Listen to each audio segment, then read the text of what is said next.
330 காட்டிலே இருக்கும் குடை வீட்டிலே இருக்காது.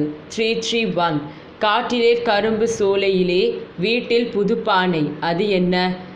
332 காட்டிலே சிறந்து நிற்பான் கண்ணியும் அல்ல கைப்பட்டவுடன் துவண்டு விடுவான் பட்டும் அல்ல.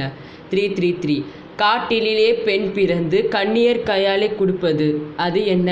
334 காட்டு கருவேப்பிள்ளை வளைந்து ஓடி முடியவில்லை. 335 காட்டோராம் போகின்ற கள்ளக்கடாவுக்கு கிள்ளிய பிடிக்க இல்லை. 336 காடும் கருங்காது கம்பும் கருங்கம்பு குத்து வராண்ட தின்பாரிலே. 330 கலான். 331 வெள்ளம். 332 தொட்டால் சினுங்கி செடி. 333 விலங்கு. 334 தலைமுடி. 335 ஆமை. 336 பெண்.